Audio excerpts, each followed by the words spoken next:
Sejam bem-vindos ao nosso primeiro episódio aqui do podcast Conversa. É uma alegria estar aqui hoje com você.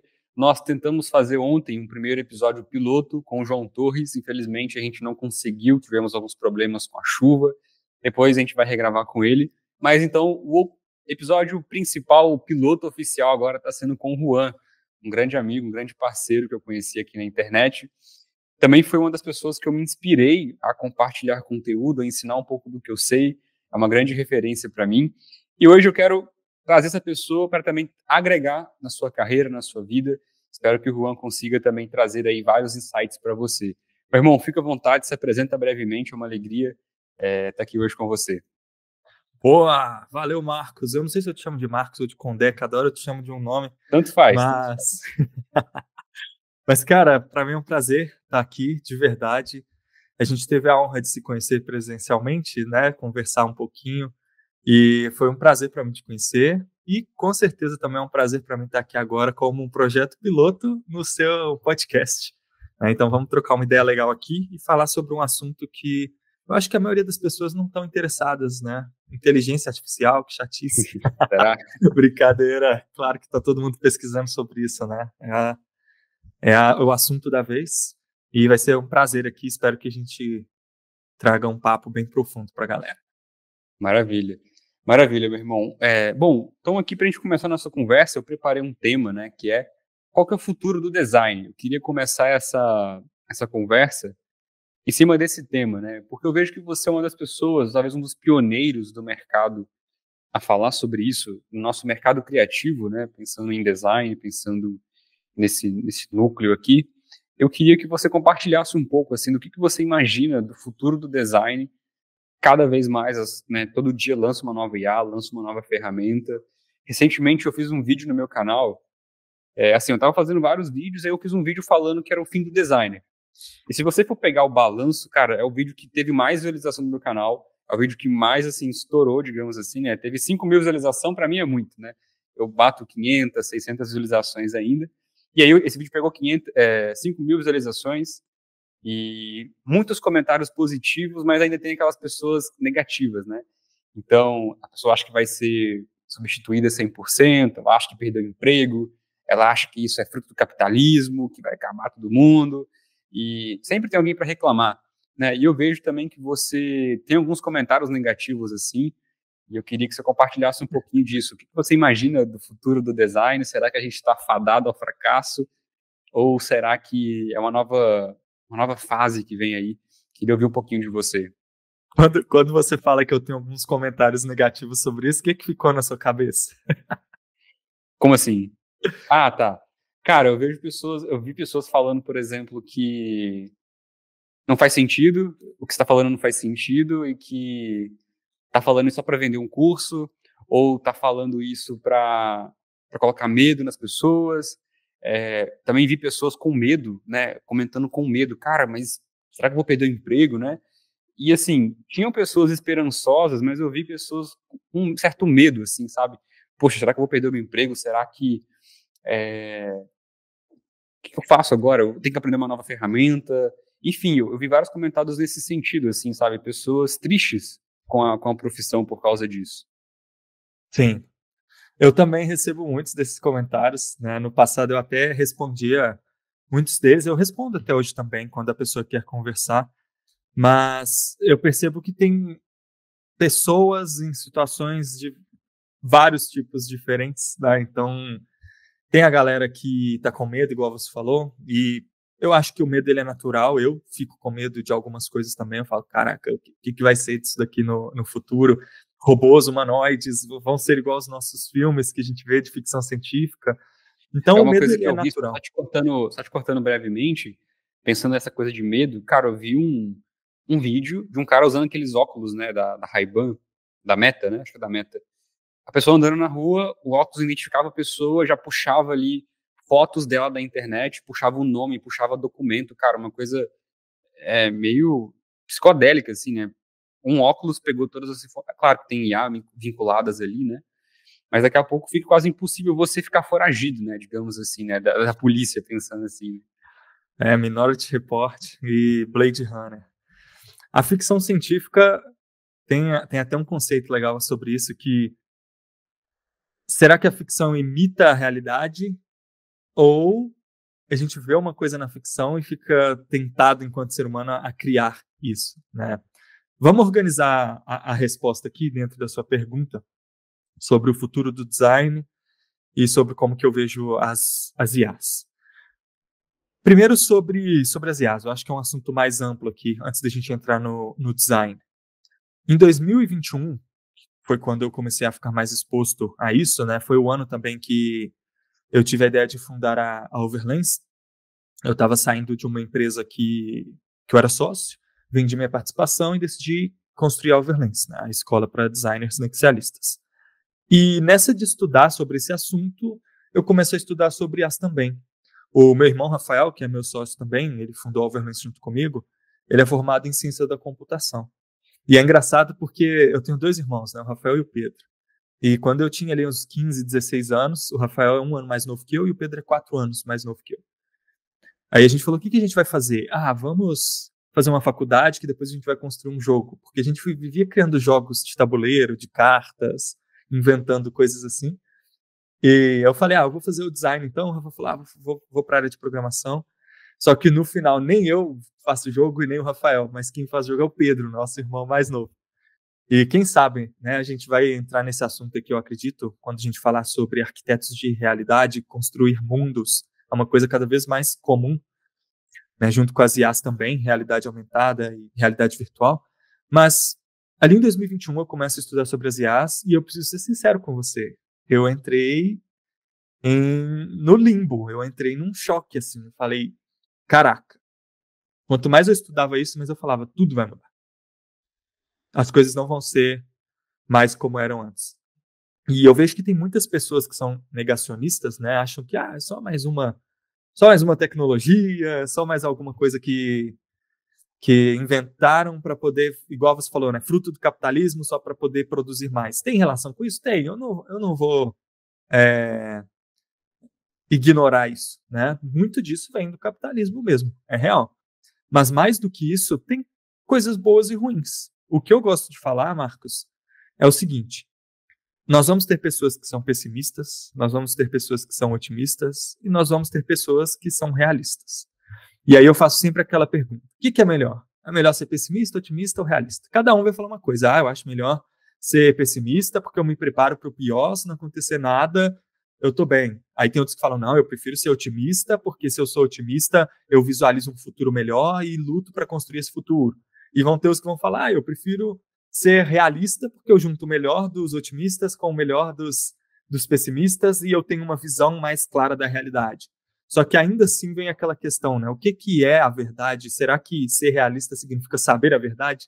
Será que os otimistas não sabem a verdade? Ou os pessimistas também podem não saber a verdade? Então, esse realismo, ele acaba entrando também num certo nível abstrato, que é o que é real, para você ser realista, de fato, né? Então, cada um vai falar uma coisa. E o que eu gosto de dizer? Não importa. Não importa se você é pessimista, não importa se você é realista, não importa se você é otimista. O que importa é se você trabalhou para se tornar uma pessoa preparada, pelo menos minimamente preparada para o que vai acontecer. Porque, eu não sei, pense comigo o seguinte: vamos supor que daqui 5 anos tudo dá errado e o mundo acaba por causa da inteligência artificial. O que os pessimistas vão falar? Viu? Eu falei, eu estava certo. Tá, beleza, mas o mundo acabou. E aí? Adiantou alguma coisa? Você tá certo? Não adiantou nada, o mundo acabou. A mesma coisa para os otimistas ou para os realistas, né? Falar que a sua opinião não serve para nada se você não faz algo com isso. Só querer estar certo ou errado é vago. E eu busco mais uma abordagem científica de encontrar a verdade. Eu posso ter minha opinião, eu posso ter meu medo, mas no final o que eu quero saber é qual que é a verdade sobre isso? Como que eu me preparo um pouquinho mais? Não 100%, né? Não acho que tem como estar 100% preparado. A vida é cheia de fatalidades. O caos, ele faz parte da mudança. Então, às vezes você acha que está preparado, acontece alguma coisa e dá tudo errado. Tem um filósofo muito famoso, inclusive, que ele fala uma frase assim: todo mundo tem um plano até levar um murro na boca. O nome desse filósofo é Mike Tyson. E não tem como estar 100% preparado para a vida. mas tem como estar mais ou menos preparado. Eu gosto de dar o exemplo de uma floresta. Imagina que você está no avião, o avião cai na floresta amazônica. E aí você pode escolher o que você vai levar com você. Algumas pessoas vão levar nada. Você está lá só com a roupa do corpo e tem que se virar. Essa pessoa tem um nível X de preparação. Outra pessoa vai ter um facão, pelo menos, para se defender. Ela já está um pouquinho mais preparada. A outra já vai ter um celular, só que aí vai estar sem Wi-Fi e sem sinal. Mas aí talvez ela consiga usar o celular para outros recursos também. E aí tem uma outra que tem um rádio de telecomunicação que conversa com qualquer outra rádio para poder falar que está perdido. Essa está dentro de uma escala, né? Tem uma que está mais preparada e outra que está menos preparada.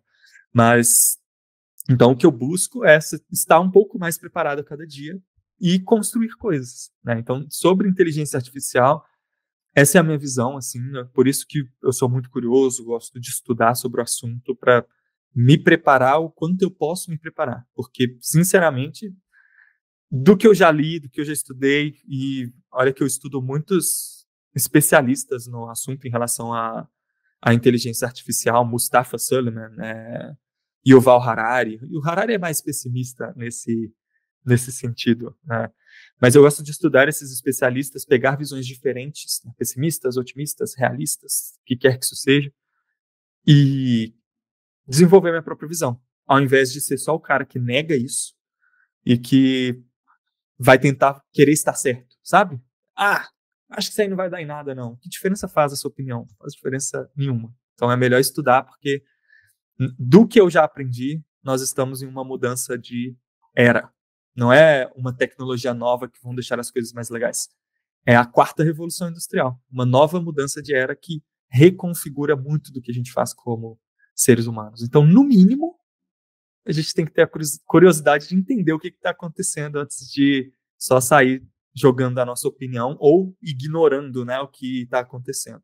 Então, isso é um pouco da minha visão em relação às inteligências artificiais. E aí, antes de entrar no design, eu gostaria de saber também qual que é a sua visão em relação às IAs. Que você pensa sobre isso? Cara, a gente estava conversando aqui brevemente antes de começar a gravar o podcast. Aí eu falei sobre o que eu acho muito incrível, a gente transmitir uma imagem para outra pessoa, né? Assim, igual a gente está aqui virtualmente, né? É a questão também da fotografia, né? Cara, um objeto, ele registra um espaço de tempo numa foto, numa imagem. Eu acho isso muito incrível, assim. Parece que é simples hoje, né? Mas, cara, como é que a pessoa inventou isso? Cara, vamos congelar um espaço de tempo e ficar aqui para você ver isso conforme o tempo for passando. É como se fosse uma máquina do tempo, se você for olhar. E eu vejo que essa parte da fotografia, quando ela foi inventada, é o que está acontecendo agora. Então, quando inventou a fotografia, os pintores ficavam pensando, cara, agora acabou o emprego, né? E agora? Não vai ter mais pintura, ninguém vai querer me contratar para fazer um retrato. Como é que vai ser isso? Aí depois vem a câmera digital. Meu Deus, acabou ainda mais agora o meu emprego. Agora tá essa onda de fazer fotos realistas, né, de pessoas. A IA pega uma foto sua pela selfie e faz um shooting, né, de ensaio fotográfico profissional. E os fotógrafos devem estar pensando, poxa, agora acabou meu emprego também? Então, cada vez vai ter uma coisa nova surgindo que vai tentar substituir uma outra coisa ou ampliar uma outra coisa. E também compartilho muito dessa ideia do que você fala, assim. Até ano passado, eu não estava ligando muito para isso, assim, né? Quando estava ali no Midjourney, lançando ali o GPT também, eu não estava ligando muito para isso. Falei, cara, é uma IA, é uma geração de imagem, beleza. Eu não via muito crescimento disso, porque estava recente ainda, né? Acho que ano passado ou retrasado, não sei agora de cabeça. Mas eu comecei a perceber que isso estava facilitando muito para algumas pessoas. É meio que digamos assim, um cheat, né? Você usar um código ali. Mas eu percebi que quem estava usando isso estava acelerando mais o processo para algumas coisas. E aí vocês começaram a lançar o IA Lab, né? Achei muito legal a proposta do evento. E, cara, daqui a pouco eu vi um anúncio do Kimura, acho que até hoje, né? Foi hoje que eu vi, da identidade da Alugo. Achei muito genial, porque, assim, a IA gerou uma ideia, um conceito de uma logo, só que não estava legal, mas era um conceito, era uma ideia. Ele foi refinando aquilo e virou um conceito legal. Então, daqui a pouco, a IA se torna meio que um um ajudante ali, um aprendiz do seu próprio negócio. Então, ela vai te ajudando, ela vai aprendendo com você, você vai ensinando ela vai também te dando ideias, te dando insights e vai gerando mais velocidade para você no seu negócio. Então, assim, eu não ligava para isso até ano passado, assim, final do ano passado, quando eu comecei a escutar um pouco mais do que você estava falando. Eu percebi, cara, isso aqui, tem alguma coisa aqui, tem alguma coisa acontecendo, e eu compartilho muito da sua ideia. E eu gosto muito dessa visão, até depois entrando na próxima pergunta, né? Porque hoje, no trabalho criativo, eu imagino que a IA ela vai substituir muitas coisas operacionais que são chatas, burocráticas e que atrasam o processo muitas vezes. Então, por exemplo, eu sou um criativo, eu crio projetos de identidade visual, crio outras coisas também, então eu sou digamos assim, como você disse algumas vezes, um artesão, né? Você é um artesão, você é um arquiteto, digamos assim, de ideias, e eu não gosto da parte de processos. Então, por exemplo, eu não gosto depois que eu faço uma identidade visual, a parte mais chata para mim é exportar a logo, criar o manual da marca, essas coisas bem manuais assim. Então, daqui a pouco, eu termino de fazer o conceito, a IA ela já vai pegar o arquivo vetorial que eu fiz da logo, vai exportar em todas as versões, vai jogar num drive, daqui a pouco ela vai pegar as gravações que eu fiz com o cliente, vai pegar os diagnósticos que eu fiz da marca, vai criar o manual, vai entregar em PDF, e eu não preciso fazer mais nada, eu vou só focar no que eu sou bom, criar, né? Digamos assim. Então, eu ainda acho que, eu não sei se existe isso, imagino que daqui a pouco vai existir esse sistema, né? Porque tá se criando vários braços assim, mas não está conexo ainda, né? Não está conectado. Então, daqui a pouco começa a conectar isso e facilita muito. Talvez você conheça, eu não conheço. Você está mais por dentro desse mundo, imagino que você conheça alguma coisa nesse sentido. Mas olha como para mim ainda é muito novo, né? Você está mais imerso nisso, talvez você vai conseguir me aconselhar. Mas olha como é que eu estou imaginando, né? Daqui a pouco isso vai facilitando os processos e você foca no só que você é bom, né? Daqui a pouco tem uma IA que vai te ajudar a conectar com novos clientes, com novos potenciais. Enfim, eu acho que isso cada vez mais vai facilitar a nossa vida e não prejudicar. Agora, aquilo que você falou, se você ficar só pessimista, meu Deus, vai acabar, vai acabar, vai acabar, e você não faz nada, realmente você vai ficar para trás e daqui a pouco uma IA vai substituir você de fato. Então, se a gente for pegar, por exemplo, o Canva, né? O Canva hoje ele não é uma ferramenta profissional, mas ele pode substituir um designer que cobraria R$ 1.000, R$ 2.000 para fazer umas artes simples ali. Então, daqui a pouco o cliente vai chegar lá, eu sou um arquiteto. Daqui a pouco vai estar plugado com o GPT, que vai entregar os conteúdos ali, o Canva faz um template mais ou menos ali, mas um trabalho bem feito, minimamente, do que um designer que só faria, apertando o botão ali, faria alguma coisa mais ou menos também. Então, eu vejo que vai ajudar tanto empresas que estão começando, vai ajudar quem já está no mercado há mais tempo. E se o designer souber usar isso ao seu favor, também vai ser uma coisa que vai acelerar. Então, eu compartilho muito dessa visão que você tem. E é isso, assim. Depois a gente pode entrar nos próximos tópicos aqui, mas eu compartilho dessa mesma visão também. Legal, cara, muito bom. Olha só que interessante, tá?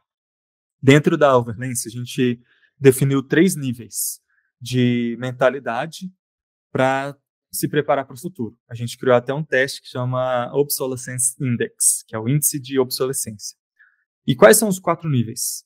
Operante, convergente, emergente e nexialista. E essa preparação, né, muito do que você falou aí, primeiro te respondendo, já dá para fazer hoje. Esses fluxos todos já são possíveis.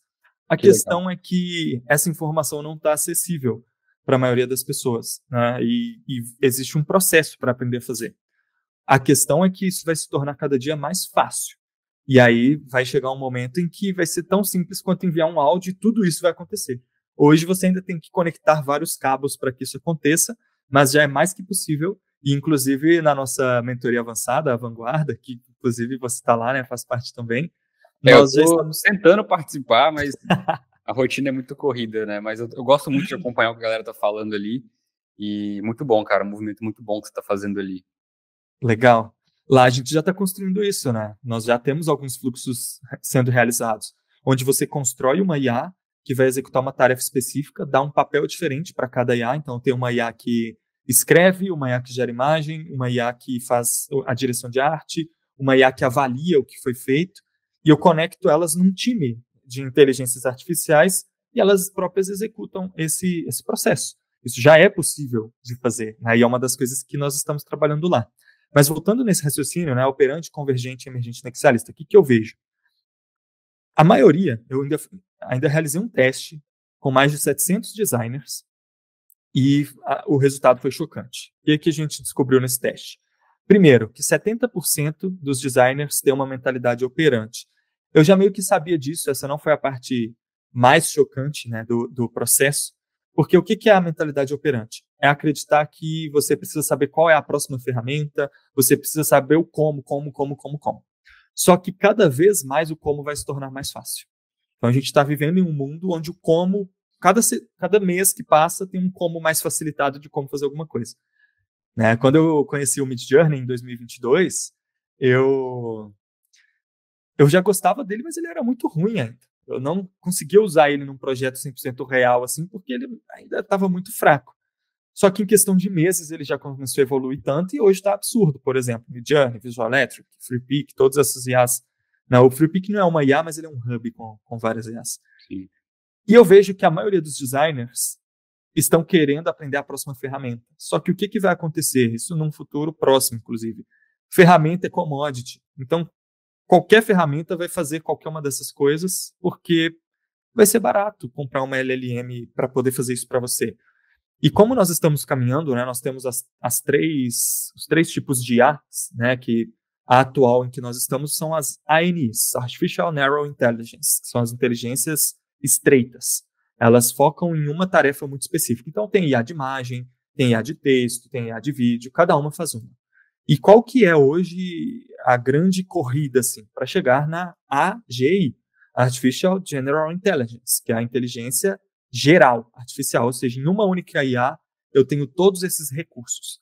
Quem está tentando simular muito isso é a OpenAI, né? Se você entrar no ChatGPT hoje, você já consegue gerar imagem. Eles também estão colocando Sora agora dentro do GPT, então vai conseguir gerar vídeo, consegue gerar gráfico, texto, poema, daqui a pouco gera música lá dentro também, e por aí vai.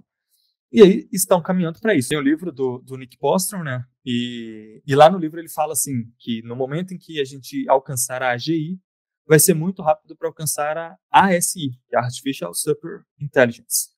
E essa inteligência artificial, essa super inteligência artificial, né, dentro do livro ele descreve ela como uma inteligência que é superior à soma da inteligência de todos os seres humanos do planeta. Então seria tipo absurdo controlar um bichão assim. Aí ele até conta algumas histórias lá assim que é como se nós fôssemos pardais tentando domar uma coruja, sabe? Alguma coisa assim, uma presa tentando domar um predador. É bem interessante. Esse livro ele é mais nessa pegada assim, de perigos, mas é um livro muito legal, dá uma viagem assim. E eu só não lembro por que eu estava falando disso agora. Você estava contando sobre as 3 IAs, os 3 níveis, né, que existem. Eu lembrei a pesquisa. Dá o corte aí, dá o corte. Mas então ele fala das ASIs, né? Então elas são muito poderosas. E por que eu estou falando isso? Né? Dentro dessa pesquisa, a maioria dos designers estão focando muito nas ferramentas, mas cada vez mais as ferramentas vão se tornar fáceis de usar. Ao ponto que é muito claro para mim que vai chegar um momento que qualquer coisa que você quiser, você vem cá, fala para a IA e ela vai começar um processo inteiro de maneira autônoma para te entregar o que você quer. Né? Tem essa IA agora dos chineses aí que está chegando, que é o Manus, que realiza para você. Não sabendo dessa não. Parei no DeepSeek ali. Depois pesquisa aí. Chama Manus, M-A-N-U-S. É uma IA que é um agente autônomo que cria para você e ele vai mostrando tudo que ele vai fazendo também. Autônomo significa que ele toma decisões sozinho. Ele não precisa ficar te perguntando, e agora o que eu faço? Ele mesmo decide para entregar o que você quer no final. Então vamos supor que você quer fazer uma pesquisa de concorrência, por exemplo. Você pode explicar para ele qual que é o seu negócio, proposta de valor, segmento de cliente, e falar, olha, agora eu preciso que você busque no Brasil ou no mundo quais são meus principais concorrentes, ou poderia ser uma pesquisa de benchmark também, quais são as maiores empresas do mundo que fazem o que eu quero fazer e realize um benchmark para mim. Aí ele começa a procurar, só que ele vai mostrando, ele abre um navegador assim, vai te mostrando tudo que ele vai fazendo, e ele mesmo vai tomando as decisões. Ele entra nas páginas, pega alguns textos, deixa de fonte. Existe também um outro tipo de agente autônomo que está muito famoso agora, que são os Deep Searches. Né? O GPT tem um Deep Search dele, o Grok tem um Deep Search também, o Perplexity tem também a pesquisa aprofundada, o Gemini tem um Deep Search. Cada IA está trazendo o seu próprio Deep Search. DeepSeek também tem um Deep Search, que é o quê? É uma IA autônoma que realiza uma pesquisa mais aprofundada para você. Inclusive, o Deep Research do ChatGPT, o mais avançado, aquele que custa $200, ele é capaz de ficar dias fazendo a pesquisa por você. Então, você pede para ele, ele fica dias trabalhando ali, buscando informações, lapidando elas para trazer para você, com referência bibliográfica, todas as fontes citadas, né, que um dos problemas da IA é em relação à precisão da informação, então isso resolve. E aí, fazendo essa volta toda, né, vamos fazer um raciocínio aqui. Se as ferramentas vão se tornar cada dia mais fáceis, se elas vão fazer esse trabalho para a gente, mais importante do que o como fazer, vai ser o porquê fazer. Por que eu estou criando? Para que eu crio? Para que eu trabalho? A gente entra num aspecto filosófico da coisa. Você tinha falado, né, que algumas pessoas estão preocupadas porque será que ela vai tirar o meu emprego? E a pergunta retórica que eu faço aqui é: será que o emprego vai continuar sendo emprego igual você pensa que vai ser emprego? Não só vai tirar o seu emprego, mas até mesmo o conceito de emprego vai ser redefinido. Já está sendo redefinido, né? E aí, dentro desses 4 níveis, né, o primeiro é o cara que é operante, que ele está muito focado ainda na ferramenta. Então, ele quer saber qual ferramenta realiza isso. Só que qual que é o plot twist disso aí? Cedo ou tarde ele vai descobrir que no futuro qualquer ferramenta vai fazer isso. E barato. Então, às vezes, o cara gasta muito tempo querendo aprofundar em uma IA específica, e aí, isso aconteceu comigo. Vou falar o meu caso. Eu estava treinando, eu fiz um ensaio fotográfico, tirei 500 fotos minhas, e estava fazendo um fine tuning, que é um processo onde você ajusta a IA para executar uma tarefa específica. No caso, eu estava fazendo um fine tuning para a IA saber representar meu rosto no Stable Diffusion, que é uma IA de geração de imagens. E aí, paguei lá o ensaio, 500 fotos, a gente já estava alugando algumas máquinas para poder treinar a IA, configurando tudo certinho, já estava fazendo um investimento nisso. Pum! FreePic lança o treinamento de personagens que com 50 fotinhas ali bem escolhidas, você já consegue te representar numa imagem. E aí eu estava gastando aquele tempão fazendo isso. Por que para mim não foi um problema? Porque eu estou numa posição de pesquisador. Então eu testo, pesquiso para ensinar e trazer para as pessoas. Mas e para o cara que está aprendendo sobre isso? Qual que deve ser o limite? Porque a ferramenta é importante, mas qual que deve ser o limite? Aprender como utilizar ela o mais rápido que você puder, para que você foque em outras coisas que são muito mais importantes que as ferramentas. Aí a gente entra no nível dos convergentes, que são os designers, artistas, inventores, pessoas criativas que já entenderam que o mundo está mudando, já querem provocar essa mudança em si próprio, né? Eu quero aproveitar, eu quero estar diante disso, mas ainda estão presas no passado. E presas em vários conceitos que vão se dissolver no tempo. Por exemplo, o conceito de emprego, o conceito de ser substituído, o conceito de propriedade, né, das coisas. Isso aí a gente vai passar por uma grande transformação em relação a isso também. Aí a gente começa a entrar em questões de ética, questões de o que é meu, o que é seu, o que é nosso, o que é remix, o que não é remix, o que eu posso fazer, o que eu não posso, o que são direitos autorais. Tudo isso ainda está muito nebuloso e são questões que muitas pessoas ainda estão presas a modelos antigos, então não se desprendem do passado. E por que a gente chama de convergente essa pessoa? Porque existe uma postura que é muito usada na natureza, que é a postura dos animais que tem essa evolução convergente. Um exemplo disso são as tartarugas marinhas, que evoluíram para viver a vida inteira no mar, mas por algum motivo elas ficaram presas em hábitos do passado, como ter que ir para a praia, botar os ovinhos na terra. Isso é convergente no sentido de que eu evoluí em alguns aspectos, mas me mantenho preso a hábitos ancestrais. E por que nesse caso, essa convergência é ruim? O momento de maior exposição das tartarugas e o momento onde mais tartarugas morrem e que representa o maior risco de extinção para as tartarugas é quando elas têm que ir para o raio da praia para desovar. Uma tartaruga, para você ter noção, ela bota cerca de 200 ovos e a cada 1.000 ovinhos de tartaruga, 1 ou 2 chegam na fase adulta. Olha que loucura isso, 1 ou 2. Então a mamãe tartaruga vai lá, bota os ovinhos e volta para o oceano. Depois vai sair aquele tanto de tartaruguinha. Antes de chegar no mar, um monte de ave já come as tartarugas. Depois que elas chegam no mar, tem vários predadores que vão comer elas, até elas chegarem na fase adulta, que aí elas vivem muito tempo. Né? Não sei se você lembra daquele filme Nemo, né? 150 e ainda são jovens. Então, elas vivem muitos anos. E olha que loucura, é um hábito antigo que mais expõe elas ao risco. E o que eu falo para os designers que são convergentes? São aqueles que ainda estão muito presos no passado, e isso é o que mais representa risco para eles, porque são hábitos antigos. Então, por exemplo, ao invés de pensar, nossa, a IA vai acabar com o meu emprego, o que talvez seria importante pensar? Como vão ser os empregos no futuro? Não é só o seu emprego, é o mundo inteiro. Então, o que vai significar emprego mais para frente? Ou então, um outro hábito que muitos designers convergentes têm é como que eu consigo clientes? Nossa, meu maior desafio hoje é conseguir clientes. Conseguir clientes é um desafio convergente, porque talvez, o que a gente poderia estar se perguntando? Como vão ser os clientes no futuro? Será que no futuro haverão clientes igual existem hoje, do mesmo jeito? São questões que a gente pode debater e refletir na nossa própria mente para começar a entrar na próxima fase, que são os designers emergentes. O que são os designers emergentes? A palavra emergência, muita gente usa comparando ela com urgência. Só que emergência é o que está saindo na superfície, é o que está começando a se tornar visível, está emergindo.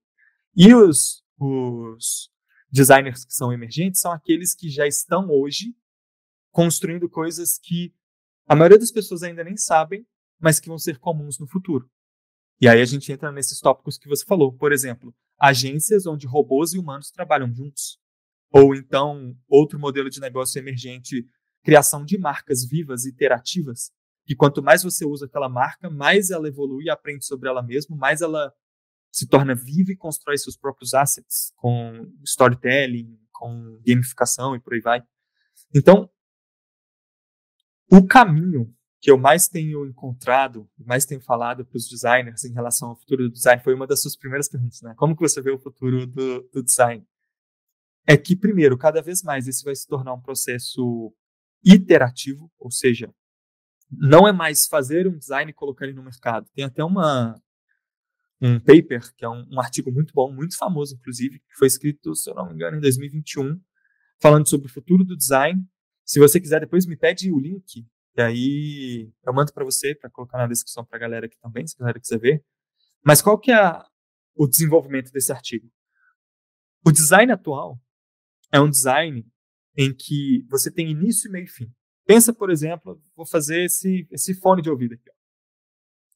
Como que funciona hoje? Você faz uma pesquisa de mercado, estuda um público, e aí a partir disso você desenvolve um conceito para ele, e entende qual o problema que ele vai resolver, qual que vai ser o diferencial competitivo dele.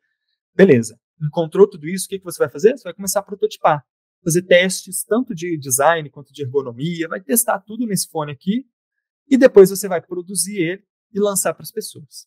Lançou para as pessoas, o que você tem que fazer? Você tem que coletar feedback. Aí você tem que fazer pesquisa, perguntar, e aí, tá gostando do fone? Ele é bom? Coleta comentários de todo mundo sobre esse fone. E aí você faz o quê? Você cria o fone 2. E aí o fone 2 ele é uma versão melhorada do fone 1 com os feedbacks que você coletou. Mas adivinha, ele também vai passar pelo mesmo processo de início, meio e fim. Projeto ele, crio o protótipo, desenvolvo, lanço esse, e ele fica fixo. Ele não evolui nele mesmo. Agora, como que vai ser o design, que eu nem diria que é o design do futuro, esse já é o design de agora, só que é emergente. As pessoas ainda não estão tão atentas a isso. Eu crio um fone e coloco o que nesse fone? Sensores. E esses sensores, eles fazem o quê? Eles captam dados. Quais dados? Dados para enviar para a central do meu uso, mas dados também para ele mesmo evoluir nele. Então, vamos supor que o meu fone, com esses sensores que eu tenho nele aqui, ele identifica que o meu ambiente é mais barulhento. Então, ele automaticamente ele já deixa o volume um pouco maior para mim. Ou ele percebe que o meu ambiente é mais silencioso. Então, ele sabe que ele pode começar o volume mais baixinho ali, porque não vai atrapalhar a minha audição. E ele aprende com o meu contexto e ele evolui nele mesmo, como inteligência artificial.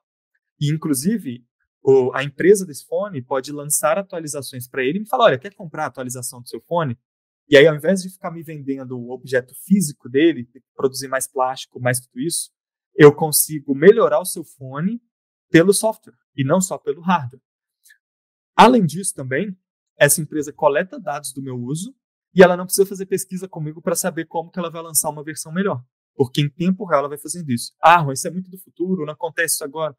Lá nesse paper que eu vou compartilhar com você, tem um estudo de caso da Netflix, que já faz isso desde, adivinha? 2012. O CEO da Netflix, ele diz o seguinte: a Netflix possui 8 bilhões de feeds diferentes. O que ele quer dizer com isso? Nenhum feed é igual. O seu feed da Netflix é diferente do meu. E é diferente das outras pessoas. Cada conta tem um feed único. E a Netflix, ela coleta dados o tempo inteiro sobre thumbnail, sobre filmes mais assistidos, sobre a sua própria avaliação, sobre o tempo de tela que você ficou. Tanto que, às vezes, a mesma série mostra uma capa diferente no meu feed do que mostra no seu. Porque o algoritmo já sabe a capa que te atrai mais e a capa que me atrai mais. Então, é um algoritmo que ele é iterativo. À medida que você usa, ele já vai aprendendo junto com você. E o design vai ser muito assim. Um exemplo que eu evangelizo muito e já falo muito sobre ele são as marcas vivas. Então, você tem o processo como designer, que é um processo de início, meio e fim. Eu faço um briefing, faço uma investigação de negócio, mercado, público, faço benchmark para entender quais são os meus concorrentes, as marcas que trabalham bem fazendo o que eu faço. Depois defino estratégia, plataforma de posicionamento, defino diferenciais competitivos, qual que é a promessa da marca, defino buyer personas também, deixo isso tudo muito claro, vou para o núcleo da marca, defino a narrativa, defino os atributos, faço identidade no universo verbal dela, depois faço o universo visual, pego esse pacote inteiro fixo, que é uma coisa engessada, eu tomo a decisão uma vez, pego isso fixo e entrego para o cliente. Isso já é ultrapassado. Isso já é pensar ainda como convergente com hábitos do passado. Que é o quê? Eu estou entregando algo fixo que não evolui em si próprio e que não permite ao cliente um uso melhor disso. E aí a pergunta que vem é, tá, Juan, mas como que faria isso com o IA então? Então vai vendo. Olha que loucura. Imagina que, desde o início do processo, você toma decisões junto com a IA. Mas o que é mais importante para a IA ser precisa e te entregar uma informação relevante? Contexto. Os dados que você gera. Então, você começa a transcrever e registrar todas as reuniões que você tem com o cliente. Além de transcrever e registrar todas essas reuniões, você toma decisões junto com a IA e pede para ela fazer pesquisas mais aprofundadas para você. Ela faz essas pesquisas e depois você, o cliente e a IA tomam decisões juntos sobre quais são os melhores cenários para o caso dele. Essas decisões foram tomadas, registradas dentro de um banco vetorial e tudo isso já está sendo registrado e evoluindo junto. Registrou todas essas informações, tomou decisão sobre para onde a marca vai, o que ela precisa fazer. Agora você vai tomar decisões sobre o universo da marca.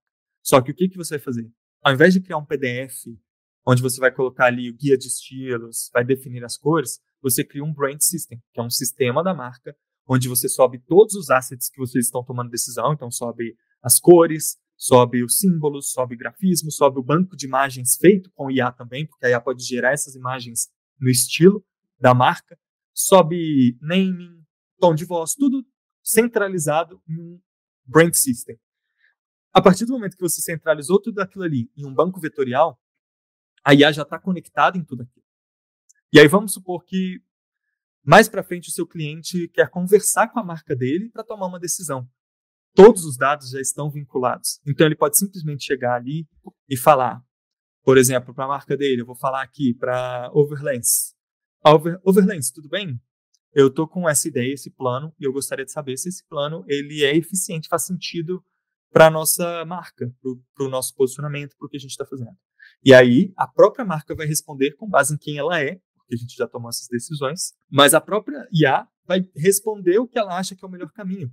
E aí vamos supor que o seu cliente, ele fala, não, eu quero ir em uma outra direção. A IA vai registrar isso no banco vetorial dela e ela vai entender que agora essa é a nova direção da marca. Inclusive, ela pode começar a sugerir, olha, a sua paleta de cores não está muito adequada para esse novo posicionamento. Vamos trocar? Ele vai falar, vamos. O que acontece? Ela troca todos os hexadecimais por cores novas lá por ele, automaticamente dentro do Brand System. Ou seja, ela já começa a ficar viva e centralizada em um lugar e evoluindo junto. Eu não sei se você já passou por isso, mas aqui na Overlens, a Overlens já tem 2 anos. Na verdade, ela vai fazer 3 anos. E muitos assets, né, foram sendo gerados ao longo da história. Então, às vezes é um ícone novo, às vezes é um selo, um nome novo que não tinha antes, agora tem. E se eu for registrando tudo isso no banco vetorial, falando para a minha IA da Overlens, ela vai absorvendo tudo isso, categorizando e indexando isso, né, criando um índice de hierarquia de valores importantes. E, no final, eu tenho um clone da minha marca que eu posso conversar, evoluir e desenvolver. E agora eu vou evoluir essa ideia só um pouquinho mais aqui para a gente ir para outros tópicos. Eu consigo pegar essa marca e colocar ela nos meus principais pontos de contato. Então, eu posso colocar para o meu seguidor lá no Instagram conversar com essa minha marca. Eu posso colocar para a minha marca ter uma conta no WhatsApp, para quando um cliente precisar de um atendimento, ele conversa direto com a minha marca. E ela pode fazer isso tudo que eu estou te falando, nem é futuro. Já dá para fazer hoje. Então, ela agenda reuniões, ela conversa com o cliente, ela vende o produto por você. Exige um trabalho para construir isso? Com certeza exige. Hoje ainda você precisa de um conhecimento para fazer isso, que é mais fácil do que parece. Não é fácil, mas é mais fácil do que parece. Qualquer designer conseguiria fazer se fosse bem instruído. Mas eu acredito que isso vai se tornar cada vez mais fácil também de fazer, porque a tecnologia está evoluindo cada vez mais. Então eu falei aqui, né?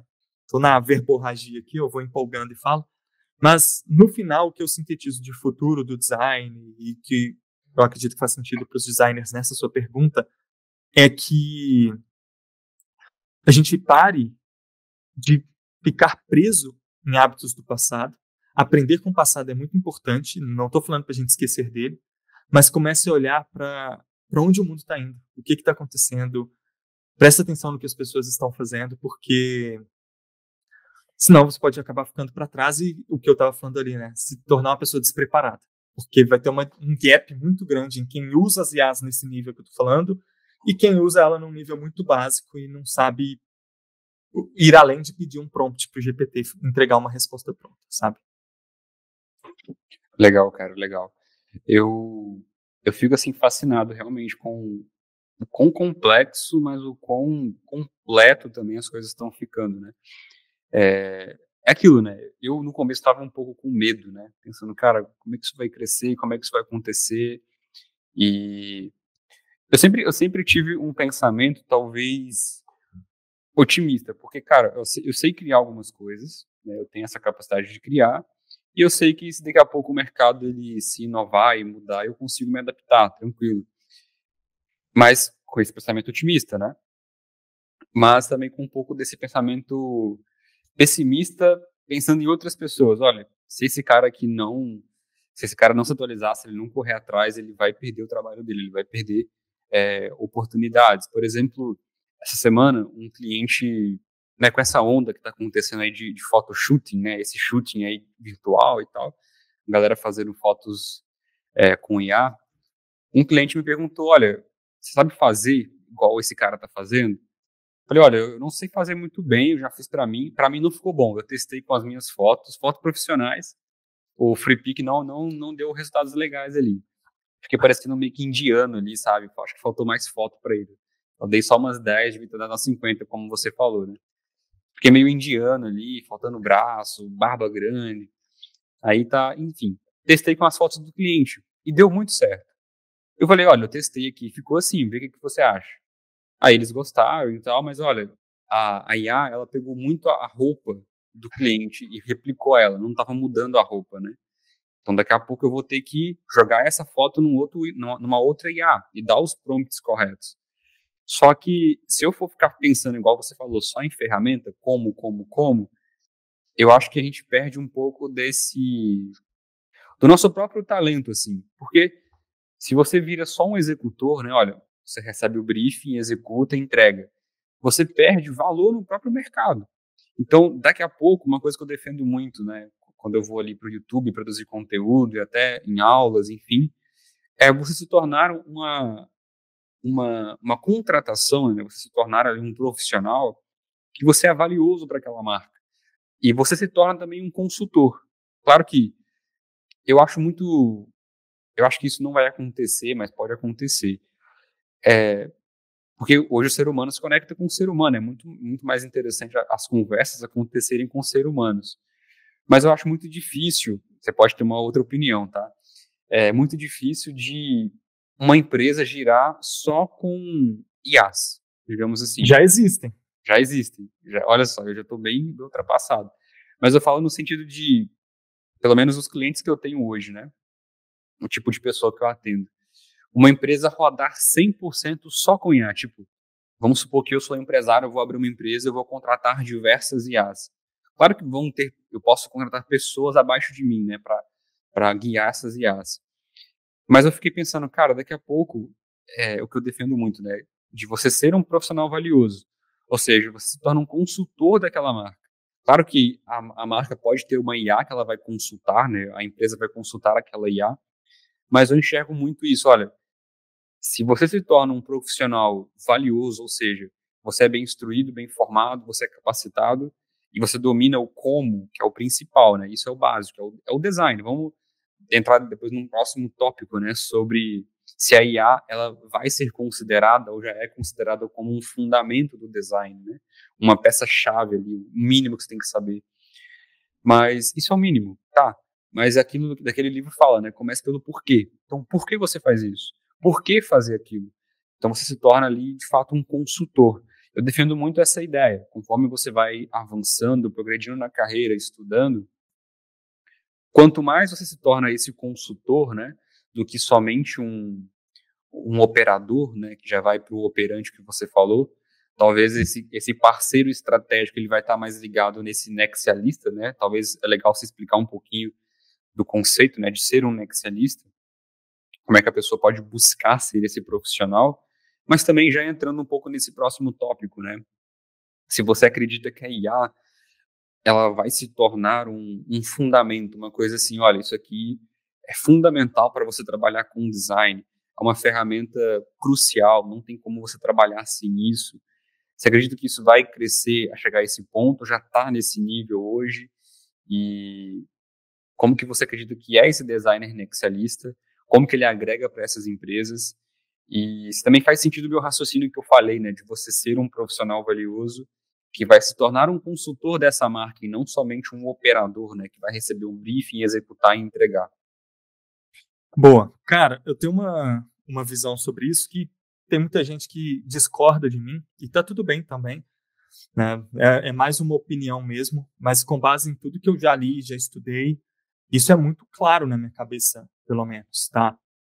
Primeiro que consultoria hoje é muito valioso, mas eu acho que no futuro IA serão consultoras melhores do que nós, inclusive, porque elas têm acesso ao Big Data, né, Big Data, a quantidade de dados massiva, e ela toma uma decisão muito mais rápida e melhor do que qualquer um de nós. Então, a motoca passando aí, filho da mãe.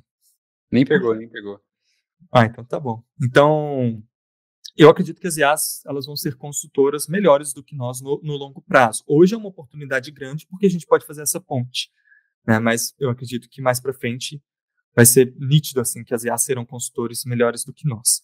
Segunda coisa, né, entrando agora nesse tópico que eu vejo assim as pessoas acabam discordando de mim quando eu questiono o que vão ser os clientes do futuro, o que vão ser os designers do futuro, né? E eu tenho uma visão diferente em relação a isso. Primeiro, a maioria das pessoas acham que a IA serve para acelerar mais as coisas. É verdade, ela também serve para isso, mas eu acho que mais do que isso, ela serve para você comprar inteligência de verdade, né? Hoje, pela primeira vez na história da humanidade, a gente consegue comprar inteligência. Isso não significa só velocidade, isso significa mais potencial para poder realizar ideias. Isso significa mais profundidade nos seus estudos. Isso significam mais camadas que vão fazer você chegar onde quer. E eu acho que muitos dos conceitos do mercado, eles vão acabar se dissolvendo e a gente vai entrar numa nova era de fato. Então, o dinheiro vai ser reconfigurado, Parece que eu estou falando aqui é coisa de ficção científica ou conspiração. Não é. Esperem para vocês verem, tá? Quem duvida disso. Tá? Mas o dinheiro ele vai ser reconfigurado. Vocês acham que o Brasil está querendo criar um Drex à toa? Não é à toa. Bitcoin, que é a moeda digital mais conhecida do mundo, também está mudando o jeito como a gente lida com dinheiro. Mas não é só dinheiro. É dinheiro, é identidade, é propriedade intelectual. Tudo isso, esses conceitos, eles vão ser ressignificados. E junto com eles, o conceito de mercado também vai ser ressignificado. Porque eu acredito que os robôs vão sim fazer grande parte do trabalho por nós.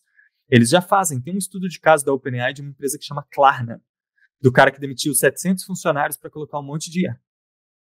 Esse foi um estudo de caso interessante porque ele deu errado e depois o cara teve que contratar gente de novo. Mas tem outros casos de pessoas que já estão fazendo isso. São empresas de uma pessoa só.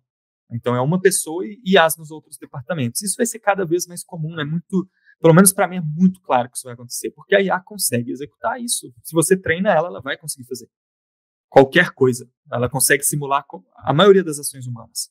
O que ela não consegue simular? E aí a gente entra em alguns pontos que são mais filosóficos e até mais profundos, e não existe uma definição clara para isso. A gente ainda não sabe se a IA vai adquirir consciência, igual a gente adquire. E o mais importante, a gente não sabe se ela vai adquirir vontade. Enquanto a gente não souber disso, enquanto as IAs não alcançarem isso significa que elas serão servas. Né? Elas vão fazer o que a gente pedir para elas fazerem. Isso tem riscos também, mas vamos trazer para um lado aqui positivo da coisa. Quando eu comecei a entrar nessa filosofia, eu pensei, quais são as duas maiores forças que trouxeram a humanidade até aqui? E quais foram, né, chutei minha câmera aqui, quais foram as duas principais forças? Que eu tentei reduzir ao máximo. Eu tentei reduzir em uma palavra, mas eu não consegui. Eu consegui reduzir em duas. Que é descobrir e criar. As duas forças que trouxeram a humanidade até aqui. Então, ao mesmo tempo em que a gente quer conhecer o universo, descobrir e entender as coisas, nós também queremos criar coisas novas para ele, influenciar essa realidade. Então, por exemplo, antes dos seres humanos não existiam prédios, não existiam smartphones, não existiam carros. Nós inventamos essas coisas. Alguns diriam que nós descobrimos essas coisas, mas eu acho que é uma junção das duas. Nós descobrimos e inventamos. Então, são as duas forças que nos trouxeram até aqui. E para ambas, a gente precisa de uma vontade, um espírito realizador. A vontade de querer realizar e de querer descobrir. A IA não tem vontade de querer descobrir as coisas. A IA não tem vontade de querer criar as coisas. Pode ser que no futuro ela desenvolva isso? Pode ser que sim. Mas hoje nós sabemos que ela não tem. E isso é o que nós temos como base humana. E aí quando eu vou para os extremos e penso, se a IA puder fazer qualquer coisa, ela vai fazer o que nós pedirmos ela para fazer. E aí qual que é o poder que nós temos na nossa mão? O poder para descobrir as coisas que nós ainda não descobrimos. O poder para criar as coisas que nós ainda não criamos. Como, por exemplo, o que tem debaixo do oceano, as doenças que nós ainda não descobrimos cura, o que existe além do planeta Terra, nas outras galáxias. Será que existem outras dimensões, multiverso? O que existe no mundo quântico? Qual que é a teoria máxima da física? Essas respostas, a IA vai nos ajudar a chegar nelas e descobrir coisas que a gente ainda não tem potencial. E aí, quando a gente começa a ir para essa escala, esses serviços que hoje são fundamentais, começa a fazer muito sentido a gente colocar um robô para fazer isso para a gente. Por exemplo, contabilidade. Um robô pode fazer a contabilidade toda. Ou até direito. Já tem robôs atuando em direito. Ah, mas precisa do ser humano. Eu concordo que, por causa do nosso medo de colocar tanto poder na mão de um robô, eu concordo que nós não vamos querer, como sociedade, botar um robô presidente. Eu acho que vai demorar ainda para acontecer alguma coisa assim, porque as pessoas têm medo. Vou confiar um país em um robô? Talvez aconteça. Na verdade, eu nem duvido que vai acontecer. Com certeza deve acontecer em algum momento. Mas existe esse medo. Então, vou colocar um advogado robô para me defender? Será que vai funcionar? Só que os dados vão mostrar que eles vão conseguir fazer isso muito melhor do que nós. Encontrar as brechas, os problemas para poder lidar com isso. Então, eu vejo que essas coisas muito burocráticas, elas vão acabar se tornando ou chatas demais para um ser humano fazer, porque trabalhar para fazer dinheiro começa a não fazer sentido também. A gente vai ter muita produção. Eu tô indo no extremo agora, tá, Marcos? Eu tô indo num nível assim, imagina 2030, 2035, essas coisas já acontecendo. Talvez alguns dizem que um pouco antes, mas por aí. Se eu tenho um robô para fazer essas coisas chatas, o trabalho vai ser ressignificado. A gente começa a entrar em conceitos como renda básica universal. E aí sobra para o ser humano fazer o que ele tem vontade de fazer. E aí o que significa ser designer nisso tudo? E aí você fala a pergunta, né? A inteligência artificial vira um fundamento do design? E qual que é a minha visão sobre isso? A IA, ela é um ser artificial. Muitos diriam que ela ainda não é um ser, porque ela não é. Mas ela existe, pegando conceitos filosóficos. Ela não tem independência, ela não tem consciência dela mesma, ela não tem senciência, ela não sabe que ela sente, mas ela vai realizar essas coisas por nós. E quando a gente aprende engenharia de prompt, por exemplo, nós estamos aprendendo um jeito de conversar com máquinas. Ou seja, é linguagem. Até alguns anos atrás, essa linguagem eram linguagens de programação. Então você tinha Python, você tinha JavaScript, você tinha várias linguagens, que são idiomas para conversar com robôs, com máquinas. O que tem de revolução em 2022 ali? Agora você pode conversar com máquinas igual você conversa com humanos. Bum! Deixou acessível essa linguagem para todos. Então eu não preciso saber uma linguagem super difícil para conversar com um robô. Eu posso literalmente conversar com ele igual eu converso com um ser humano. Ótimo. Isso muda as coisas. E linguagem é um fundamento do design.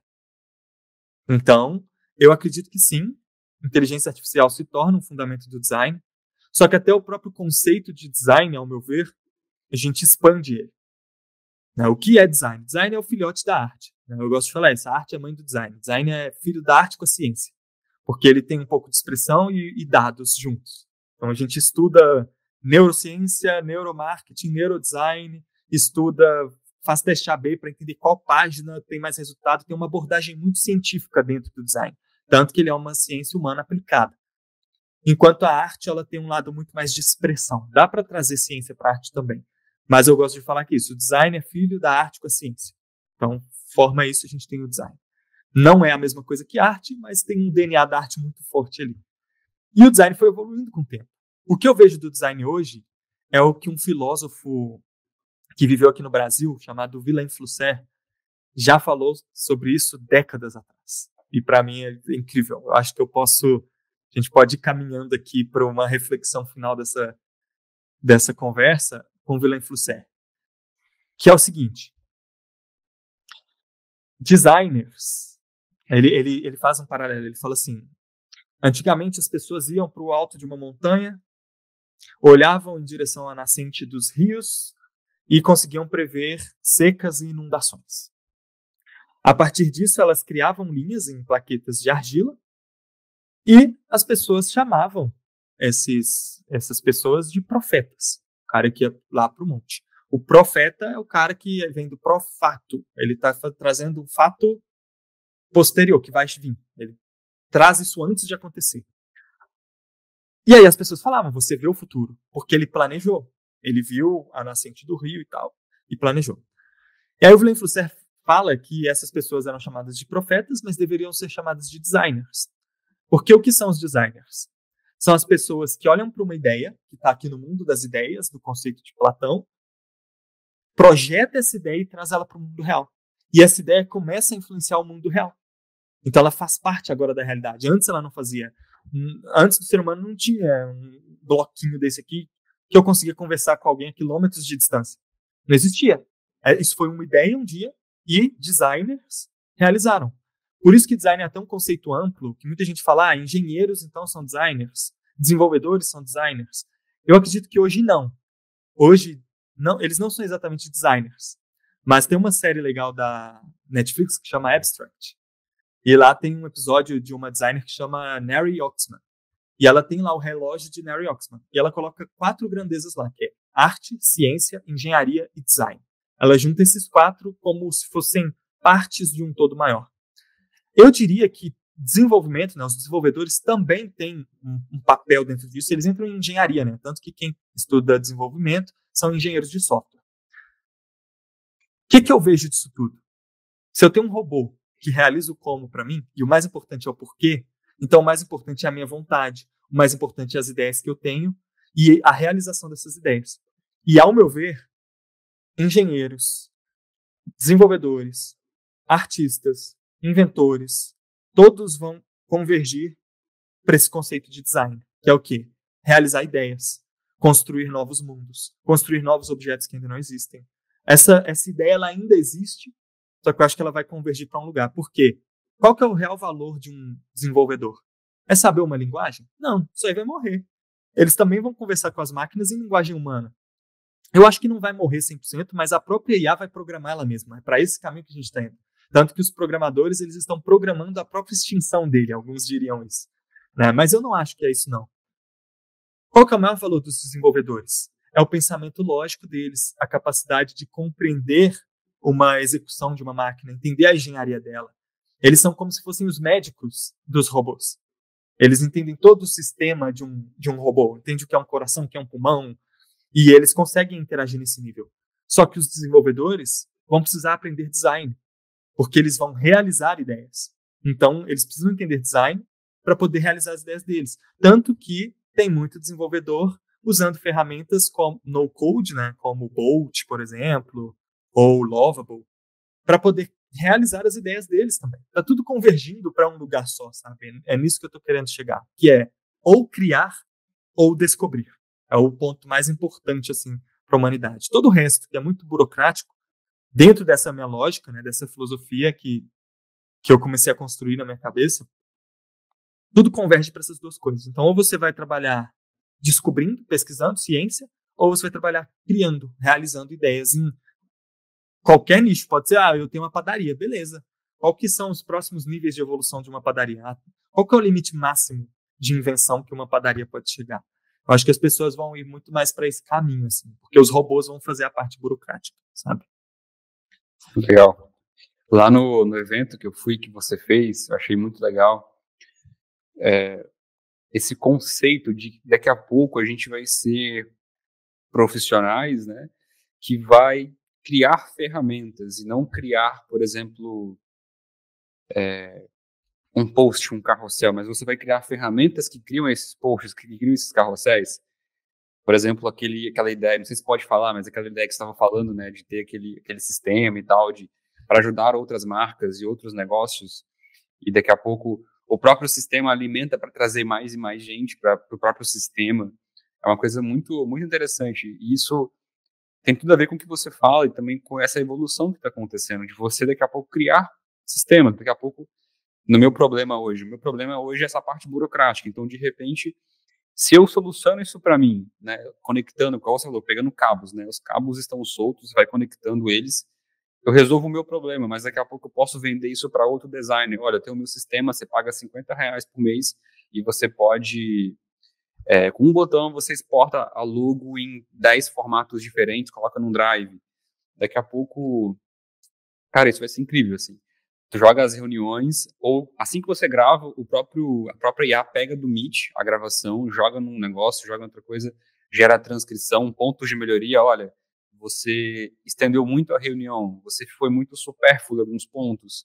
Até reuniões de vendas, daqui a pouco, olha, nessa reunião de vendas você não falou a sua proposta de valor, você não falou sobre por que você tem que contratar o meu estúdio e não o outro estúdio. Então, eu acho que isso vai ser cada vez, né, potencializando isso aí. E dá medo, mas também dá uma certa empolgação, né, com a carreira. E para a gente já ir concluindo aqui o nosso raciocínio, é uma conversa que dá para se estender por muitas horas, eu tenho total certeza disso. Quem sabe, num próximo episódio, a gente volta aqui para falar de outros tópicos também. Fica aqui o convite, né, para você voltar mais vezes aqui. Eu não vejo que aqui vai ser um podcast só para a gente falar uma pessoa e acabou. Daqui a pouco traz duas pessoas juntos, traz a pessoa de novo. Enfim, eu quero que seja uma conversa sempre que vai ajudar as pessoas nas suas carreiras. Mas para a gente já ir, né, encaminhando para o final, eu queria que a gente fizesse um breve quadrozinho aqui, um breve pedaço desse podcast, te perguntando 3 coisas importantes, tá? Para para a gente concluir. Primeira coisa seria, qual que é o seu maior conselho que você daria para quem está assistindo agora? Para mim é meio óbvio já esse maior conselho, mas depois dessa conversa, o que você diria para quem acompanhou a gente até aqui, o seu maior conselho que você percebe que tem que ser ouvido, ou quem ouvir isso aqui vai ter sucesso, vai ter talvez um retorno financeiro, ou vai ter um retorno de carreira, enfim, qual que é o seu maior conselho hoje para quem está assistindo a gente aqui? Legal, cara. Eu não sei o que você pensou aí que eu vou falar, Depois eu falo, depois eu mas falo. é bem mais profundo do que parece. O que eu vou dizer que parece simples, mas não é. É bem mais profundo. É filosófico, mas eu acho que quem entender isso vai ter uma vantagem para a vida, assim, não só em relação ao mercado. Que é, ninguém pode tirar a sua vontade. Só você mesmo pode tirar a sua vontade. Então, as IAs podem te substituir, podem fazer a parte burocrática, mas as ideias que você tem, os objetos que você queria ver no mundo, suas ideias, ninguém tira a sua vontade de realizar isso. E quem tem vontade de realizar e coragem vai sair na frente hoje, porque as ferramentas, cara, cada vez mais, a gente ainda não consegue fazer tudo com elas, mas anota o que eu estou te falando aqui, novas profissões que vão surgir, arquitetos de realidade, pessoas que constroem novas realidades, novos mundos, novos universos. E parece absurdo isso que eu estou falando, mas isso vai acontecer. E cada um de nós tem suas próprias ideias, cada um de nós tem seus próprios desejos, e com todas essas ferramentas e todo esse potencial, o que faz diferença é o que você faz com isso. Então a ideia é boa, mas ela por si só não vai fazer nada. Ou seja, ninguém vai tirar a sua vontade. Então, a única pessoa que pode tirá-la de você é você mesmo. A vontade de realizar, a vontade de fazer. Isso é o que torna cada um de nós únicos. A nossa vontade. É o que cada um de nós quer realizar. Então, eu coloco esse como principal conselho, assim. Pensem, o que eu quero realizar? O que eu quero ver se tornar realidade? Já existem ferramentas que me permitem realizar isso? Eu acredito que o trabalho, né, ele vai evoluir para isso. As pessoas realizando suas próprias ideias. Não porque é chato, mas porque eu quero ver isso virar realidade. Então eu vou mais por esse caminho. Legal. Eu ia falar algo nesse sentido também, mas eu ia falar sobre não se acomodar, de certo modo. Tem um pouco a ver do que você falou, né? Porque eu vejo que você é um profissional que está sempre buscando, aprendendo, testando. Eu acho que isso é uma das coisas importantes também, assim. Talvez, se eu fosse dar um conselho, né, nesse quadro aqui também seria isso, de você não se acomodar. Porque ano passado eu estava me acomodando, assim, com essa questão de IA. E, cara, isso aí, beleza. Eu acho que é uma nova ferramenta, mas eu também defendo muito que o meu trabalho artesanal, ele é muito mais valioso.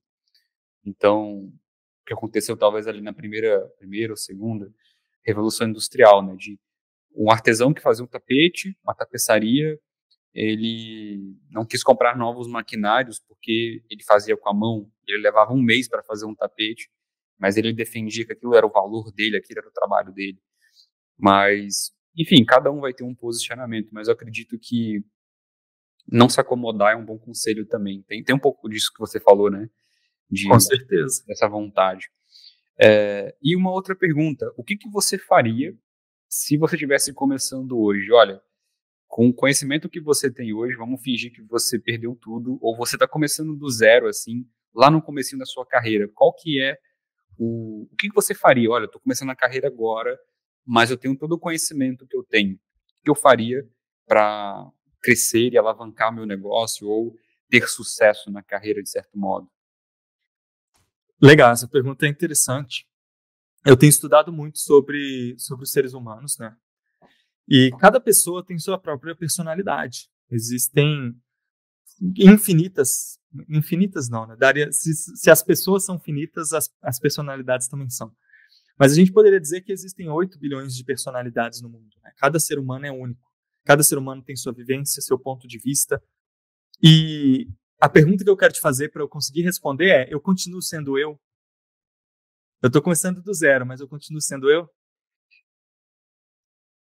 Eu não pensei nisso, mas é, talvez, quando eu pensei nessa pergunta, seria talvez para quem, pensando quem está começando agora, talvez você responder com base nisso. Olha, vamos fingir que você é uma pessoa que está começando agora na carreira, mas sim, você é você, porque você tem o seu conhecimento. Eu posso tirar até o conhecimento. Por que eu te perguntei se eu continuo sendo eu? Cada pessoa é de um jeito, cada pessoa tem suas características. E uma característica que me ajuda muito, mais do que todas as outras, é a curiosidade. Eu sou curioso por natureza. Eu até realizei, tem um teste de personalidade que ele é um dos mais utilizados no mundo e um dos mais aceitos cientificamente, que é o Big Five, que é o método Ocean. E nesse teste, a minha abertura à experiência é a minha característica mais alta, ou seja, curiosidade. Então, por ser uma pessoa muito curiosa desde criança, se tem alguma informação que me ajuda a realizar algo que eu quero, eu mergulho nela. Isso é natural meu. Por isso que eu estou te falando, eu não acho que as pessoas têm que necessariamente se espelhar no que eu faria, porque cada um é de um jeito. Sim. Mas eu vou responder as duas coisas então. O que eu faria é, com a minha personalidade, com certeza, se eu estivesse começando hoje, eu já teria usado o próprio ChatGPT para ele mesmo me mostrar como encontrar o conhecimento que está mais oculto dentro dele e que as pessoas não acessam. Eu iria querer saber assim, qual que é o seu conhecimento mais raro? Me conta o seu conteúdo bruto. Eu não quero o vômitozinho, eu não quero o seu conteúdo digerido, eu quero ir no profundo mesmo. Assim. Tanto que eu fiz uma live antes de ontem, que eu falei exatamente disso, né? Como fazer a IA te entregar as informações que ela não entrega para a maioria das pessoas. Porque ela tem. E aí eu tô te falando isso porque quando eu era criança, eu pedia... Cada criança pede um brinquedo. Eu vou te falar, é engraçado, né? Isso é característica minha, mas eu pedia para minha mãe comprar revista de pintura para mim. Então eu ia na padaria lá, meu irmão pedia um carrinho, meu outro irmão pedia uma Blade. Eu falava, eu quero isso aqui, ó. Aí era uma capa com umas flores pintadas assim, sabe essas revistas de tia? Que você encontra em banca, né? Eu não tinha celular nem internet naquela época, mas era isso. Eu falava, mãe, compra isso pra mim, compra isso. Ela comprava a revista, eu ficava lendo a revista, tentando desenhar e tal. Quando eu jogava Age of Empires com os meus irmãos, desde criança também, meus irmãos queriam ir pra guerra. Eu queria construir a cidade o tempo inteiro ali, era o que eu gostava de fazer, enfim. Então, a curiosidade sempre foi muito forte em mim e provavelmente onde eu investiria seria exatamente nisso. Porque eu não tinha acesso. Meu primeiro livro de design que eu comprei foi com 18 anos. Porque não existia a Amazon, não eram assim as coisas. E na cidade onde eu morava não tinha leitura, não tinha... Até tinha uma leitura lá, mas não tinha os livros que eu queria de design. Sabe essas leituras pequenininhas de cidades mais de interior, que tem só os livros mais vendidos e não tem nada de design e tal? E aí o primeiro livro que eu comprei foi depois que eu entrei na faculdade e descobri lá na faculdade. E aí isso criou em mim também uma fome por querer saber. E eu acho que isso que me ajuda. Então, se eu tivesse hoje começando, eu iria mergulhar nesses assuntos, com certeza, para entender o que está acontecendo. Mas agora respondendo como alguém que está começando e às vezes não tem essa personalidade. Às vezes isso não é natural para algumas pessoas. E aí o que eu faria, né, e que pode ajudar vocês bastante agora vocês têm a biblioteca, quem falou isso a primeira vez que eu vi foi o Walter Longo, e para mim é a melhor analogia. A Biblioteca de Alexandria na palma da sua mão. Você pode perguntar qualquer coisa para ela e ela vai te falar. A maioria das pessoas vão usar todo esse poder para poder pesquisar meme, para poder saber fazer a aposta de qual time de futebol que vai ganhar. E, cara, se eu estivesse no lugar de qualquer um de vocês que estão começando, a primeira coisa que eu iria fazer com as IAs é: me conta a verdade que você sabe, para onde nós estamos indo e como eu me preparo para isso. Começa com essa conversa, pode ser num ChatGPT, pega o ChatGPT pago, vai ser os R$100 mais investido, melhor investido da sua vida, e gasta isso tendo algumas conversas profundas. Isso foi literalmente o que eu fiz lá em 2022. Assim que o ChatGPT chegou e assim que eu pude assinar ele, eu já assinei. E eu fiquei algumas madrugadas sem dormir, só conversando com ele, perguntando tudo que eu queria saber. Ele me deu todas as respostas? Não, porque nem ele sabia. Mas ele me deu respostas que eu buscava, de um jeito mais fácil. Agora tem notebook LM, que você joga um monte de livro dentro do notebook LM, pede para ele sintetizar todos para você. O conhecimento está aqui, ele está livre, a gente está respirando informação, só que a maioria das pessoas não buscam no lugar certo.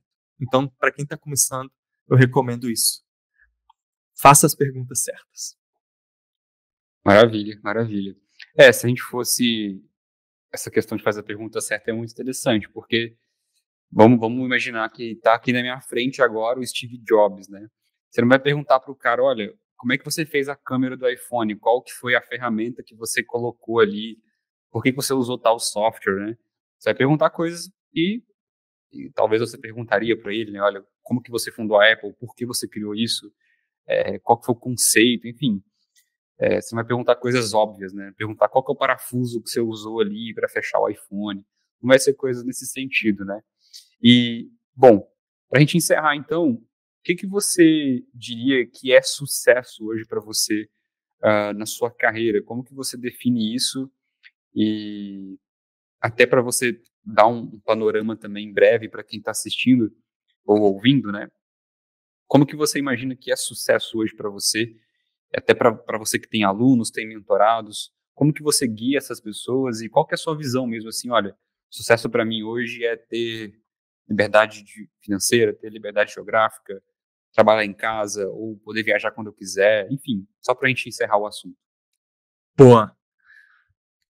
Eu vejo sucesso como a maioria das... Na verdade, vou reconfigurar isso aqui. Por muito tempo eu enxerguei o sucesso igual a maioria das pessoas enxerga, como uma expectativa. Ou seja, sucesso é um lugar onde eu quero chegar, é uma coisa que eu quero ter, é alguém que eu quero conquistar, uma meta batida. Isso é o sucesso que a maioria das pessoas vê. Só que em 2000 eu não lembro o ano, eu lembro quantos anos eu tinha. Quando eu fiz 25 anos, eu tinha a meta de que eu queria ficar milionário com 25 anos. E quando eu fiz 25, eu descobri que eu não estava milionário. Aí eu fiquei frustrado com isso e tal. Eu tinha até chegado perto, eu fiquei feliz com isso, porque eu saí do zero, eu não vim de família rica, eu não sou herdeiro de nada. E eu cheguei muito perto. Só que eu fiquei frustrado, porque eu não tinha conseguido. E aí eu comecei a refletir comigo mesmo. O que isso significa para mim? O que mudaria se eu tivesse ficado milionário aqui agora? Eu ia falar para as pessoas que eu fiquei milionário e no final o que isso significa? Eu falaria para as pessoas, eu provaria para mim mesmo que eu dou conta, mas e depois? Depois desse fim, né? E depois do fim, o que acontece? Qual que é a nova jornada que começa? E eu vi que a nova jornada que começaria seria a jornada de viver a vida fazendo o que faz sentido para mim, aproveitar a minha vida. E quando eu percebi isso, eu falei, cara, eu já posso fazer isso. Quem disse que eu preciso ter algum dinheiro para já viver isso? E virou uma chavinha na minha cabeça sobre isso, sobre o conceito de sucesso, sobre essa questão de querer bater uma meta específica, querer ser o melhor em alguma coisa. E o que eu percebi? Que hoje sucesso para mim é poder viver minha vida fazendo o que eu gosto e o que eu quero. Poder realizar as minhas vontades. E o que significa isso? Para a gente não ficar só em um espaço muito terreno e humano, né? Minhas vontades. Isso significa que também existe uma responsabilidade grande nas vontades que eu tenho. E eu escolho essas vontades. E tem vontades melhores e piores, vontades supérfluas e vontades profundas. E eu percebi que o sucesso ele acaba sendo eu cumprir o que eu acredito que eu preciso fazer por mim e pelos outros e viver o presente, que é a vida. Então eu me sinto bem quando eu ajudo, eu me sinto bem quando as pessoas que eu amo estão bem, eu me sinto bem quando eu estou fazendo algo que eu gosto. E nem sempre eu vou estar fazendo só o que eu gosto, mas até quando eu estou fazendo algo que eu não gosto, isso faz parte do que eu estou construindo, que é a minha vontade. Então tem a ver com a realização. No fim, o sucesso para mim é enquanto eu tiver o privilégio e a oportunidade de construir o que eu estou construindo, de estar ao lado das pessoas que são importantes para mim, de ajudar outras pessoas, de gerar impacto para elas, enquanto eu estiver nesse estado, eu estou em sucesso, porque eu acho que sucesso não é um lugar para chegar. Ele é um estado que você entra e sai, sabe? Então eu sinto que eu estou em sucesso todas as vezes que essas coisas estão acontecendo. E quando elas não estão acontecendo, a melhor parte disso tudo é que eu tenho a oportunidade todos os dias de tentar voltar para esse estado, prestando atenção no que eu já tenho, né? Sendo grato pelo que eu já tenho, sendo grato pelo que eu já fiz e sendo grato por ter a oportunidade de continuar fazendo mais. Então, cada dia é um sucesso novo, entende? É assim que eu vejo. Legal, cara, legal, muito massa. Bom, fico feliz mais uma vez pela participação sua aqui. É o nosso piloto, primeira vez que a gente está fazendo um podcast. Tentei fazer ontem, não deu certo. A gente teve alguns problemas técnicos ali, choveu, enfim. Então, a gente vai continuar com essa sequência de podcasts aqui, com mais convidados, com mais pessoas. Meu irmão, agradeço mais uma vez a sua participação, estou muito feliz. Para quem quiser conhecer o Juan, vai estar aqui na descrição do YouTube com links que ele citou, o canal dele também para você conhecer, o perfil do Juan, um trabalho magnífico que ele faz. Fala um pouquinho sobre o seu projeto, sobre a Overlens, alguma outra coisa também que você quiser comentar, faz o seu merchan aí, fica à vontade. Vou deixar os links aqui também. E é isso, meu irmão, fica à vontade aí. Legal, cara, muito massa. Isso vai conectar muito com o que a gente está falando aqui agora, né, de sucesso, que a Overlens é o meu estado de sucesso em uma das coisas, que é na realização. Então, chegou um momento que eu percebi o que eu queria fazer e foi muito bom eu ter o privilégio de poder trabalhar em um projeto meu, né, que no caso é a Overlens. Chamei meu irmão Rafael para construir isso junto comigo. E a Overlens é uma escola para nexialistas, uma escola que prepara as pessoas para realizarem as suas ideias. Eu sei que é amplo falando assim, mas eu vou especificar um pouco mais aqui para o momento em que a Overlens está passando hoje. Nós ajudamos designers a se tornarem nexialistas e utilizarem as tecnologias emergentes, principalmente tecnologias de IA, nos seus trabalhos para poder desburocratizar, deixar os robôs fazerem a parte chata e ficar com a parte legal, mas também para construir negócios do futuro, negócios que são preparados para essas mudanças e que vão se tornar referência para outras pessoas. Então a gente tem o Overpass, que é um produto dentro da Overlens, onde você faz uma única assinatura e tem acesso a muitas horas, cara. A gente já vai bater mais de 300 horas de conteúdo sobre inteligências artificiais voltada para criativos. Design também, identidade de marca e posicionamento no mercado. E nós temos também a mentoria avançada, que se chama Vanguarda, que ela é mais dedicada para pessoas que estão em um nível de maturidade maior dentro do design e estão prontas para poder criar modelos de negócio emergente, ou seja, são pessoas que já resolveram problemas anteriores como sobrevivência, falta de tempo, e agora estão disponíveis para realizar coisas maiores que vão se tornar relevantes no futuro, mas não necessariamente estão prontas agora, né? Então é uma mentoria de construção, por isso que a gente chama ela de vanguarda, e por isso que ela também não é para todo mundo, são para as pessoas que estão prontas para isso. Porque se você hoje precisa lidar com problemas financeiros, se você precisa lidar com problema de tempo, eu recomendo o Overpass, porque lá a gente ensina como resolver esse problema usando as IAs para poder aproveitar as oportunidades latentes do mercado. E aí, depois de resolver principalmente essa questão de sobrevivência, sobra tempo para você estudar, sobra tempo para você se dedicar a um projeto maior, aí que eu indico a Vanguarda para quem está nesse estado. Então, esse é o nosso projeto de sucesso, digamos assim, em estado de sucesso, porque é uma construção contínua, nós temos muitas inovações acontecendo lá dentro. Inclusive, estou louco para lançar elas para vocês verem, tá? Mas tá bem legal. E aí, quem quiser saber, né, igual você falou, os links vão ficar então aqui para o pessoal na descrição. Né? Não sei se no YouTube, no Spotify, mas em algum lugar aí, procura que você vai achar o link. É só pesquisar também no Google Overlens, ou também pedir qualquer LLM para fazer uma busca, né, uma pesquisa, elas vão encontrar Overlens também. Elas vão digitar lá no Google Overlens e vão acabar encontrando a gente. Aí vocês vão saber mais informações. Legal, legal. Esse episódio ele vai estar disponível, né, no YouTube, também no Spotify, se eu conseguir. Eu nunca subi nada lá, vou tentar. Imagino que não deve ser difícil. Vamos ver se eu consigo subir lá. Então, é isso. Muito obrigado, meu irmão. Como eu falei, os links estão aqui no YouTube e no Spotify. Não sei se tem como. Tem como colocar link no Spotify? Acho que não, né? Eu acho que tem descrição, sim. Tem descrição? Tá. Mas aí qualquer coisa você coloca no Instagram, Juan Overlens. Acho que o Overlens é mais fácil, né? Overlens. Você acha lá o Juan com muito mais facilidade, tá bom? Muito obrigado pela sua visualização, pelo seu tempo aqui com a gente. Grande abraço e até o próximo episódio.